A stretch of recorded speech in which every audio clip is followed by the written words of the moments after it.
Okay, let's unpack this. Have you ever stopped to really wonder how the challenging parts of your childhood, the stresses, the uncertainties, maybe even significant trauma, didn't just shape isolated memories, but might have sculpted the very bedrock of your personality? Hmm. We're talking about how you navigate the world, where you get your energy from, how you process information, how you make crucial decisions, and even like how you structure your daily life.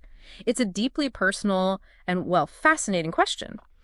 How do our earliest, most challenging experiences leave an imprint on what we perceive as our personality preferences? It's a really powerful connection, and often I think an overlooked one. And that's exactly what we're diving into today. Right. This Knipe Dive is based on a presentation we've looked at, and it's supported by some supplemental analysis, too, that explores the theoretical links between childhood trauma and, well, the intricate process of personality development. Mm-hmm. We've got a material right here, and it lays out some complex but honestly incredibly insightful ideas. And our goal in this deep dive isn't, to provide diagnoses or any kind of prescriptive advice. This is really about understanding a theoretical framework, exploring what the research suggests about these profound connections, and doing so with immense compassion, both for ourselves if we see echoes of our own story here, and of course for others. Absolutely. And because the topic of childhood trauma is, well, inherently sensitive, we really need to be clear about this up front. The sources we're drawing from approach this material with a lot of care, and we absolutely intend to match that tone throughout our discussion. Mm-hmm. However, this deep dive is strictly for educational purposes. It is not a substitute for professional psychological support, therapy, or medical advice. If any part of this discussion feels triggering or maybe overwhelming or just resonates with difficult experiences you've had, please prioritize your well-being. Reach out to a qualified therapist, counselor, or mental health professional. Support is available, and, your healing journey is paramount. Absolutely. Couldn't agree more. So with that compassionate framing really set, our mission today is to journey through this source material together. We want to understand the key ideas presented about how early adverse experiences might influence the formation of what we identify as our personality preferences, and critically explore what that understanding means for how we see ourselves, and, maybe most importantly, illuminate the potential pathways for healing and conscious change. Okay, so let's start with a fundamental framework the presentation introduces. It uses a term that, well, it might initially raise eyebrows. Epi-Eugenics. Right. Now, it's crucial, based on how the source defines it, to really set aside any negative historical connotations associated with that broader term, eugenics. In this specific context, Epi-Eugenics is defined as the study of how environmental factors, and here the focus is particularly on the impact of trauma experienced during critical developmental periods, influence personality formation. Right, okay. So it's not about any sort of deterministic or frankly harmful view of genetic inheritance. It's really about the dynamic interplay between our environment and our biological makeup, isn't it? Exactly. The source material explains that this concept draws principles from epigenetics, that revolutionary field showing how environmental factors like stress, nutrition, or even social interaction can actually alter how your genes are expressed, how they function, without changing the underlying DNA sequence itself. It's like the environment is sort of flipping switches on your genetic code. That's a great analogy, flipping switches. And it combines these epigenetic principles with personality psychology to understand how these environmental switches, particularly those related to trauma, might influence the development of our personality structure. Precisely. And the core focus is placed squarely on neuroplasticity, the brain's remarkable lifelong ability to reorganize itself, to form new neural connections and adapt. This neuroplasticity is the very mechanism that facilitates adaptive responses to adverse experiences. The critical insight here, and it's one the source material really reiterates strongly, is that the survival mechanisms and strategies that a young brain and body develop to cope with difficult, unpredictable, or maybe dangerous environments can become deeply ingrained. They become default personality patterns. They aren't necessarily who you were innately predisposed to be, but rather the adaptive tools your system built to stay safe. They were brilliant strategies, really. Often unconscious, right? Your brain, designed to survive, basically looked at a difficult environment and asked, how do I need to be right now to get through this, to avoid danger, to find safety? And based on the repetitive demands of that environment, Certain ways of being were reinforced, just wired in. The environment literally shapes development through the repeated use and reinforcement of these adaptive mechanisms. Exactly. And to explore how these adaptations might manifest, the framework uses the dimensions familiar from, say, the Myers-Briggs type indicator, those dichotomies of extroversion versus introversion, sensing versus intuition, thinking versus feeling, and judging versus perceiving. Right, the MBTI letters. Yeah. But the material is careful to present these not as rigid, fixed types or labels of ability or disability, but as dimensions or preferences along which personality expresses itself. These are the axes the deep dive explores, illustrating how trauma adaptation can push development heavily towards one pole or the other as a survival response. Okay, so epi-eugenics in this context is fundamentally about the environmental, particularly traumatic influence on personality development via the brain's adaptive neuroplastic responses. And we're using the MBTI dichotomies almost as a language, right? A way to conceptualize how these survival adaptations might look or function in terms of information gathering, decision-making, and interacting with the world. That's a good way to put it, a language to describe the adaptations. So moving on from that foundational framework, the presentation then grounds these concepts in the hard science of brain development. It highlights specific critical periods, with ages 0 to 7 being emphasized as particularly crucial for the foundational wiring of basic personality structure. This is a period of really rapid brain growth and organization, highly susceptible to environmental input. And the impact of early chronic stress during this period is just profound. The source points to specific brain areas that are particularly vulnerable and affected. You've got the amygdala, often called the brain's alarm system, right? Responsible for detecting threats and processing emotions.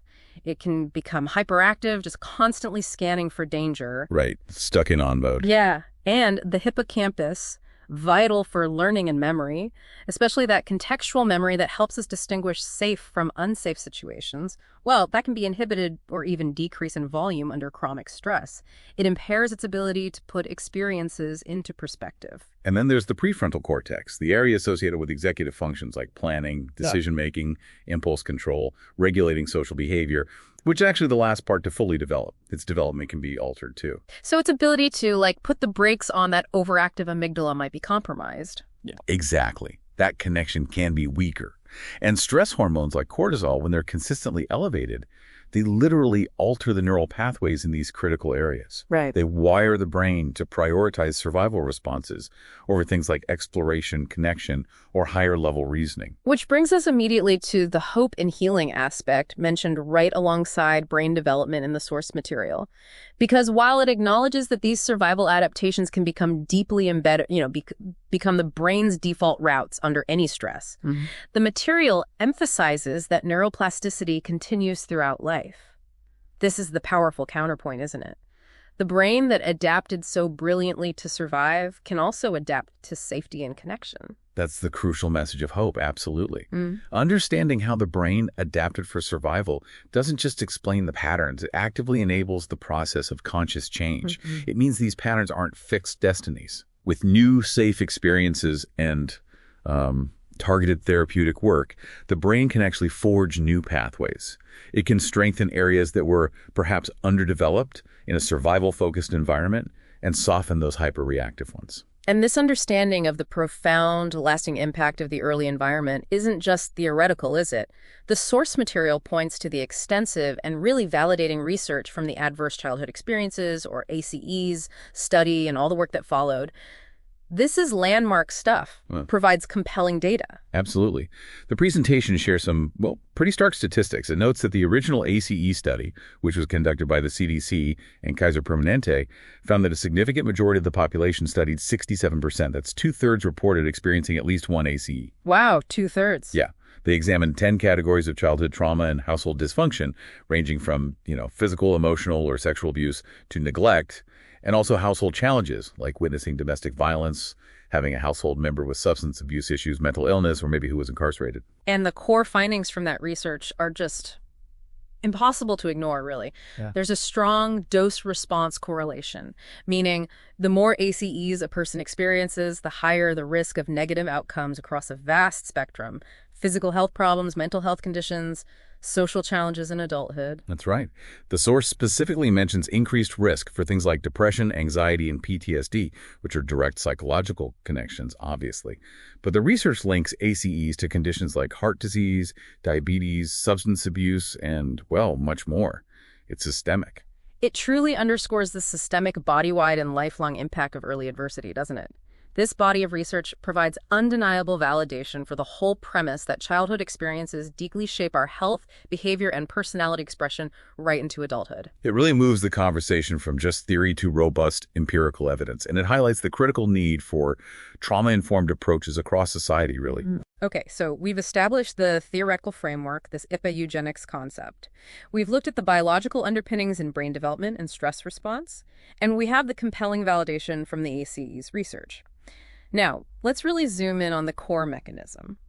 How exactly does trauma translate into these specific survival-based adaptations that come to resemble personality preferences? Right. The central idea, as we've touched upon, is that trauma environments demand the development of coping mechanisms that are intensely focused on immediate safety and survival. Makes sense.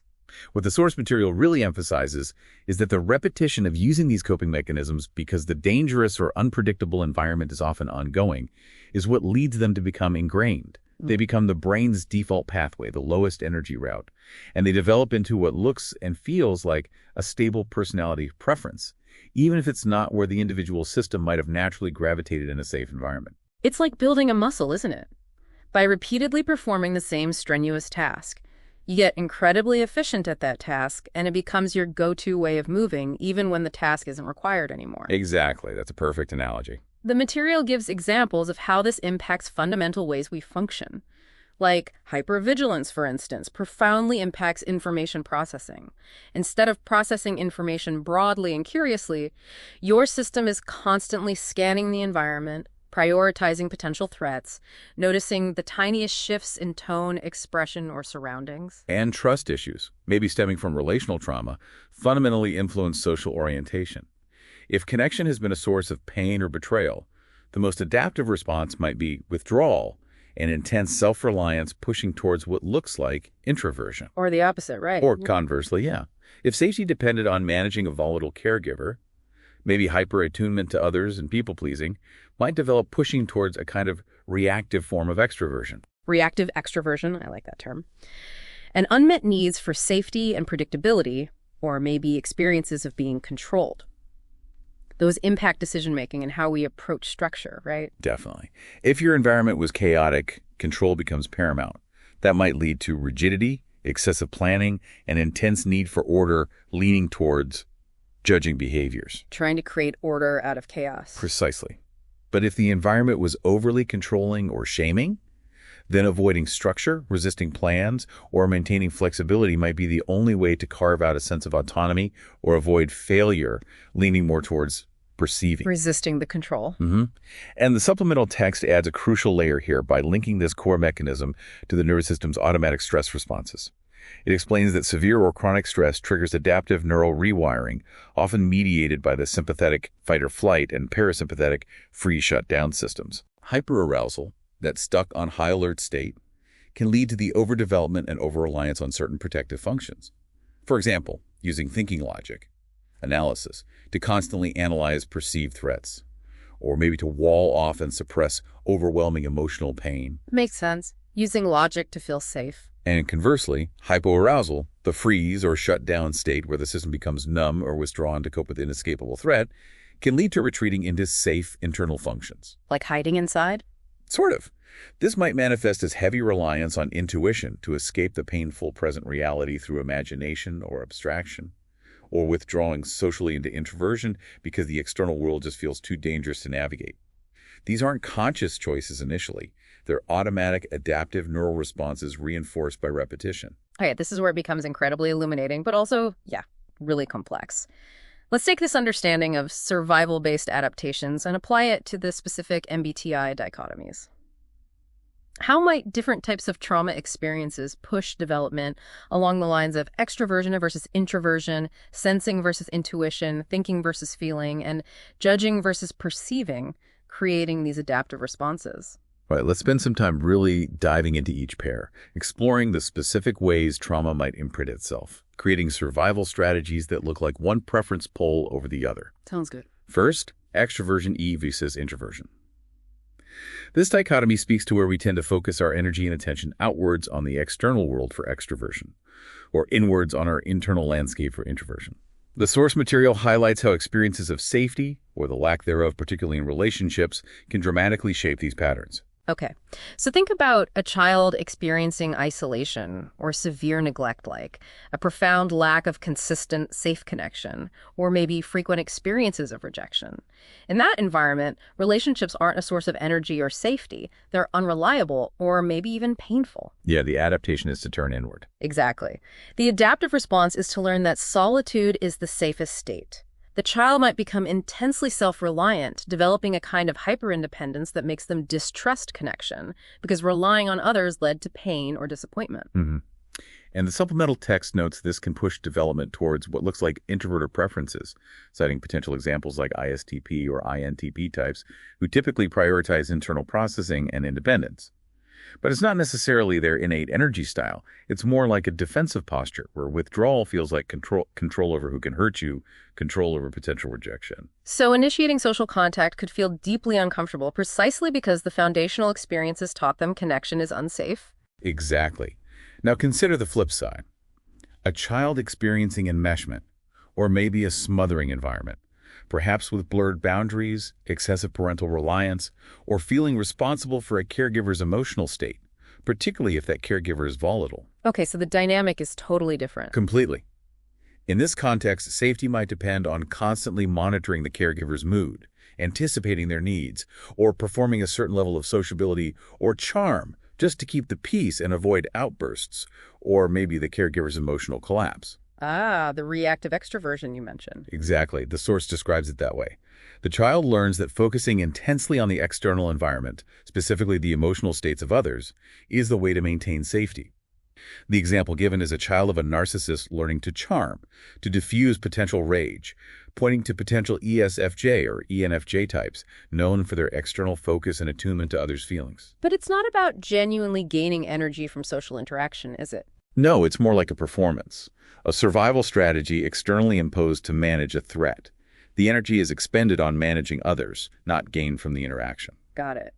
And social betrayal, like Right. bullying or major family letdowns. That can also heavily reinforce introversion, but maybe in a more armored way, as the source puts it.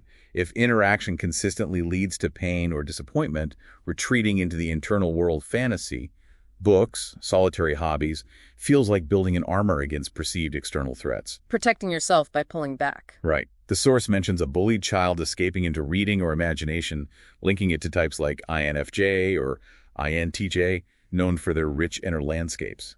The external world is deemed unsafe, so the internal world becomes the refuge. The supplemental text also mentions something interesting about energy mismatches in families, doesn't it? Like an extroverted kid with introverted parents. Yes, it briefly touches on that. Say, a naturally energetic, extroverted child with deeply introverted parents who find their energy overwhelming. That dynamic could be challenging on its own, but if trauma is also present, it might be exacerbated. The child's innate need for external engagement might be met with invalidation or frustration, potentially adding another layer of pressure to adapt in some way. Interesting nuance. Okay, let's move on to sensing S versus intuition N. This is about how we prefer to take in information focusing on concrete facts and immediate sensory experience, sensing, or on patterns, possibilities, and abstract connections. Intuition. The source material suggests this can be profoundly shaped by environments demanding hypervigilance versus those prompting escape or dissociation. Right. So if a child experiences physical or sexual abuse, or maybe chronic deprivation like food insecurity or extreme instability, survival depends on an intense focus on the immediate, concrete reality and potential threats within it. You have to pay attention to what's right in front of you. Exactly. This forces an over-reliance on sensing a hypervigilance to sensory details. The child needs to be acutely aware of their physical surroundings, reading body language, noticing subtle shifts, scanning for danger cues. The source gives the powerful example of a food-insecure child who becomes obsessive about routines and resources, prioritizing tangible safety and predictability. This is linked to potential ISTJ or ESTJ types, often characterized by attention to detail and structure. Physical abuse specifically wires the brain to be hyper-aware of the physical environment itself, where danger is perceived as imminent and tangible. And this really shows the complexity. Severe abuse or inescapable deprivation can also lead to the opposite extreme, right? Dissociation. Yes, absolutely. When the present reality is unbearable, the mind's adaptive response might be to detach, to escape into internal landscapes, imagination, or abstraction. The supplemental text notes that survivors may live in their head, distrusting overwhelming or painful sensory input from their body or surroundings, referencing INFP or ENTP examples. So relying on internal imagery, possibilities, future thinking becomes a coping mechanism. Exactly, a way to survive by not fully being in the traumatic present. Yeah. This reinforces intuition as an escape route. And relational or emotional abuse, or just living in chaotic instability, that can push towards intuition too. It can, often manifesting as a dissociative or maybe even a catastrophizing response. If the present is too painful to engage with, or if the environment is so unstable that immediate sensing feels useless because things change constantly, the mind might retreat or focus intensely on predicting future dangers. Trying to anticipate the next bad thing. Kind of. The supplemental text mentions a war refugee constantly anticipating disaster, linking this to potential INFJ or ENTJ types, who often use intuition to foresee possibilities. Chaotic instability, where there are no reliable present facts to hold on to, can force the mind to constantly scan for what-if scenarios, leading to intuition focused on catastrophizing, anticipating future threats as a form of preparedness, even if that preparedness is rooted in anxiety. Wow. So trauma can wire the sensing function for hypervigilance to the immediate tangible threat, or push towards intuition as a means of escaping the tangible reality, or hyper-focusing on abstract potential future threats.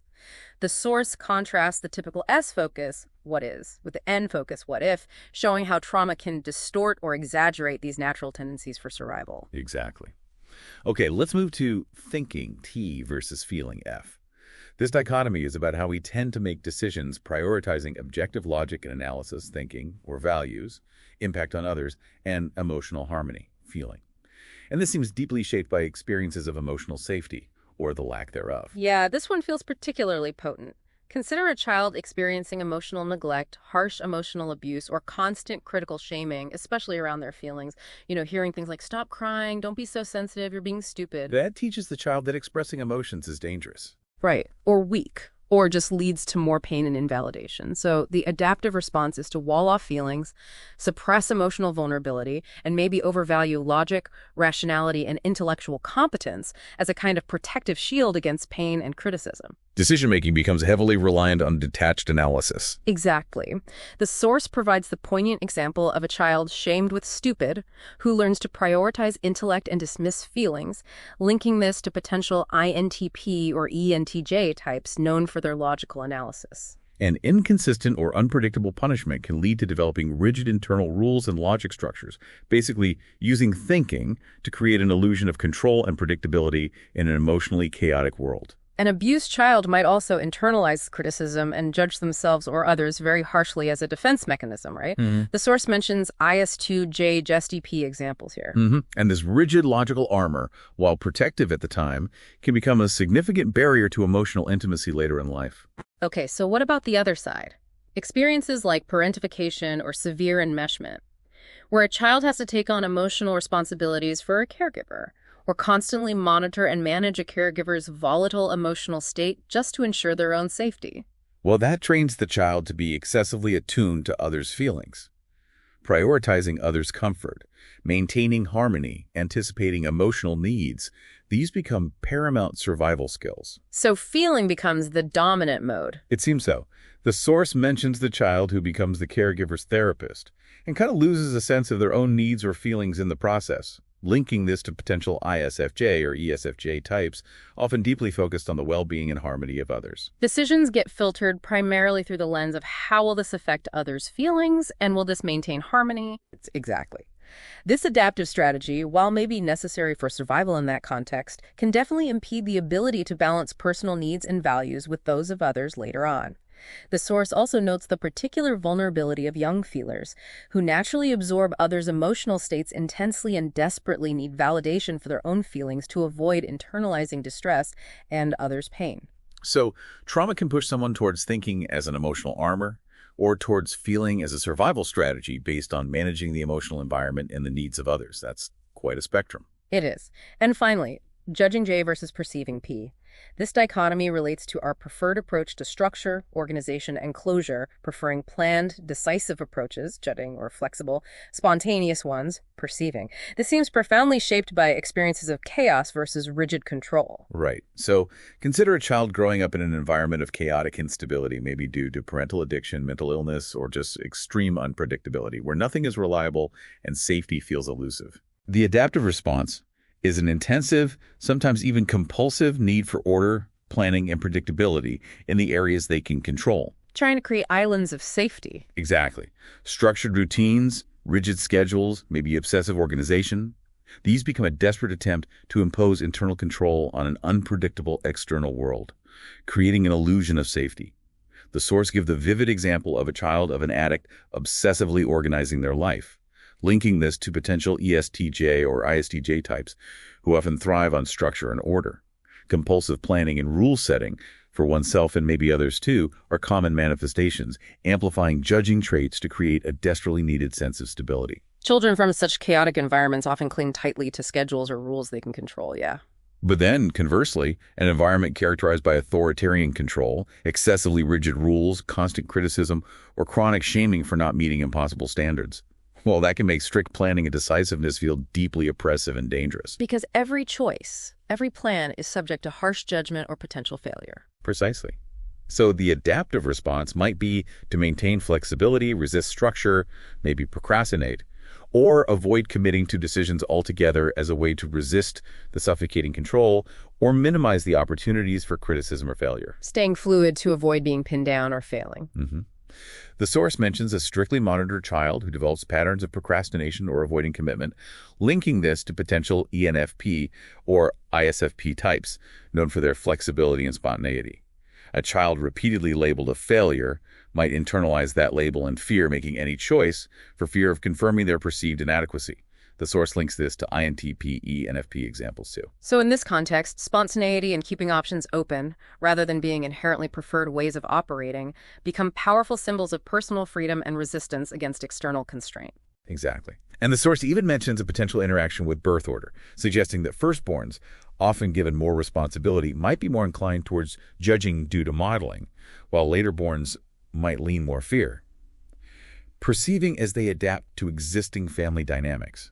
Just another layer of pre-existing tendency that trauma could then interact with. So trauma can hyper-develop judging as a compensatory grasp for control and chaos, or push towards perceiving as a resistance against suffocating external control, or a defense against perceived failure. Wow. They're clearly incredibly complex, isn't it? As the sources themselves emphasize, it's definitely not a simple case of this trauma equals that preference. No, not at all. Absolutely. And the material addresses this complexity directly, which is vital. Complex trauma, which involves exposure to multiple types of trauma or chronic relational trauma over time, creates much more intricate and often conflicting adaptive patterns. Right, like being pulled in different directions. Exactly. Different traumatic experiences can push the developing system toward opposite poles on the same or different dichotomies. This can lead to significant internal conflict, a feeling of being pulled apart, or maybe inconsistent personality expression that might look like ambiversion, or just difficulty clearly identifying preferences. And healing in those cases must be about integrating those conflicting survival strategies. Yes, often involving the challenging but ultimately rewarding work of integrating these different strategies that were developed in response to different pressures. And it's important to reiterate, isn't it, that trauma doesn't always create a preference out of thin air. Sometimes it just takes an innate predisposition, say, a natural inclination towards introversion or thinking, and exaggerates it, makes it rigid, armored, or used in unhealthy ways. Right. It can reinforce what's already there, but maybe twist it. Yeah. And other times, trauma responses can genuinely mask or even appear to invert an innate preference. Like we discussed, a child with a naturally warm, feeling temperament might build such a thick thinking armor to survive emotional invalidation that they appear cold and logical. Or a naturally energetic extroverted child might withdraw so completely after social trauma that they present as deeply introverted. It really hides the true self. The material also touches on how trauma can amplify the use of shadow functions or inferior functions, those concepts in some personality frameworks that refer to the less conscious, less preferred, or less developed aspects of our personality dynamics. Okay, how does that work? Well, under extreme stress or trauma, these less preferred functions can surface in unhealthy or amplified ways. The example given in the source is an ISTJ, whose less preferred function is typically intuition, focus on possibilities. Under severe trauma, this might manifest not as healthy exploration of ideas, but as paranoid intuition, constantly scanning for abstract, unlikely threats. Ah, okay, so the weaker function comes out in a distorted way under pressure. Sort of, yeah. And a crucial nuance, reinforced by the supplemental text mentioning genetic heritability, is that development is not solely deterministic based on trauma. Genetics play a significant role in baseline temperament, and personality traits often cited as contributing 40–60%. Right, nature and nurture. Exactly.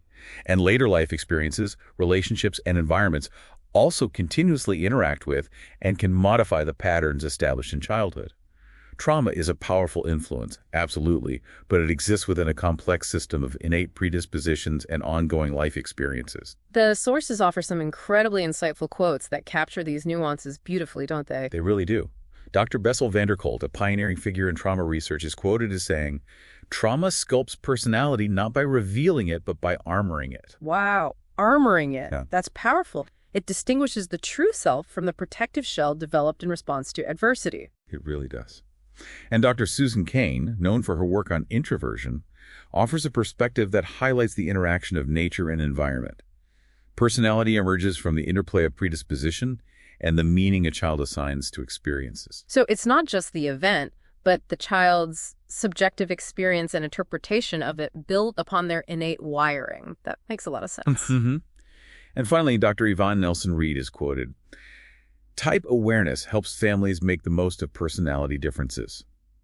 While that's broader than just trauma, this quote suggests the potential for positive application of personality understanding. It hints that awareness itself can be a tool for better relationships and navigating differences, potentially even aiding in recognizing and working with these trauma-related patterns. Okay, so to make these concepts even more concrete, the supplemental text includes a couple of illustrative case examples. Can we look at those? Yeah, absolutely. The first case describes a scenario of social withdrawal and reactive introversion stemming from a history of neglect and rejection. It details the child's adaptive response of turning inward and becoming hyper-independent. And this doesn't just stay a childhood behavior. It becomes an ingrained introverted coping style in adulthood, marked by a deep-seated distrust of connection. It really illustrates how a defensive mechanism practiced repeatedly becomes a default way of orienting to the world, making genuine connection challenging even when the person is actually in safe environments later on. Wow, it becomes the automatic setting. And the second example? The second example focuses on hypervigilance and sensory overload as a manifestation of a skewed sensing preference. It describes a child exposed to chronic threats, maybe domestic violence or other forms of instability, who develops an intense focus on immediate sensory details as a survival mechanism, constantly scanning the environment for signs of danger. Right, that hyper-focus on the tangible. Exactly, and this hypervigilance becomes wired, resulting in an adult who might struggle with abstract thinking or future planning because their system is still primed to scan the present tangible environment for threats. It leads to a distorted or maybe overly narrow expression of sensing. These case examples, though brief, really show how specific repeated environmental pressures during critical periods can lead to the overdevelopment, distortion, or rigid application of certain ways of processing information or engaging socially. They do, and the source also correctly points out that cultural and family values play a role in how these trauma adaptations manifest and are perceived. Some environments might inadvertently reinforce certain trauma responses, like praising hyperindependence born from neglect, while others might pathologize them. Effective healing really needs to consider this broader context, too. Okay, this has been, well, an intense exploration, revealing the profound ways early trauma can weed itself into the very fabric of our perceived personality. But as we mentioned earlier, and this feels really important, the sources emphasize that this understanding isn't about defining deficits. It's about illuminating pathways to hope and healing. Yes, absolutely. And this is perhaps the most crucial message of all. The material strongly emphasizes that healing is possible and helps individuals distinguish between the survival patterns that were necessary adaptations and their true, authentic personality preferences. So it's about finding the real you underneath the armor. In a way, yes. It highlights promising therapeutic approaches specifically designed to address trauma's impact. Things like EMDR, eye movement desensitization and reprocessing, which helps process traumatic memories, somatic therapy, which focuses on releasing trauma held in the body, attachment-based work, which helps build capacity for secure connection, and generally any trauma-informed therapy that recognizes the role of past experiences. And this links directly back to neuroplasticity, right? The brain pathways that were wired for survival in a dangerous environment can, with safety and intention, be rewired for connection, presence, and choice in a safe environment. Exactly. Healing involves developing a sense of fundamental safety and security, not just in one area, but potentially across all the dimensions we've discussed. It's about feeling safe enough to connect deeply. EI, safe enough to be present in your body and explore possibilities. SN, safe enough to feel your feelings and use logic authentically. TF. And safe enough to both plan and be spontaneous. JP. So the authentic personality, less armored by survival, can emerge when the constant demand for those specific, rigid coping mechanisms lessens because safety has finally been established internally and externally. Beautifully put. And this understanding has profound implications beyond individual healing. It's critical for breaking potential generational cycles of trauma. Recognizing how trauma impacts personality development helps parents, educators, and caregivers avoid misinterpreting or reacting negatively to trauma-based behaviors in children. Yeah, seeing the behavior as adaptation, not just defiance or flaw. Exactly. Yeah. Creating environments of secure attachment and modeling healthy emotional regulation are vital. When a child feels safe, consistently seen and loved, their innate temperament and preferences have the space to develop without the heavy distortion of chronic survival adaptation. Healing your own trauma is genuinely one of the most powerful ways to protect the healthy development of the children in your life. That's a really powerful point. The material also lists specific resources and approaches that support this healing process, doesn't it? It does. Things like seeking out trauma-specialized therapy, joining support groups focused on trauma survivors, or specific issues like CPTSD, complex post-traumatic stress disorder, or ACEs, exploring somatic or body-based healing modalities, practicing mindfulness and self-compassion, and even using frameworks like personality understanding to recognize adaptive patterns without judgment. Using this knowledge constructively. Right. And importantly, it guides treatment considerations for professionals. It stresses the need to assess for childhood trauma when individuals present with personality-related challenges or interpersonal difficulties. The trauma itself often needs to be addressed and processed before focusing on changing or improving personality traits, because those traits may be deeply embedded survival strategies. So address the root cause first. Exactly. Helping clients understand the adaptive origins of their patterns, distinguishing them from innate preferences, is a key step in reducing self-blame and opening possibilities for change. And integrating various modalities, somatic work for body-held trauma, cognitive approaches for thought patterns, relational therapy for attachment wounds, provides a more holistic path to healing. It all culminates in a truly powerful, empowering thought drawn directly from the source material. Your personality is not your prison. That message just resonates so deeply, doesn't it? Because it reframes the entire narrative. Those trauma-based patterns weren't flaws. They were ingenious, necessary strategies that helped you survive incredibly difficult circumstances.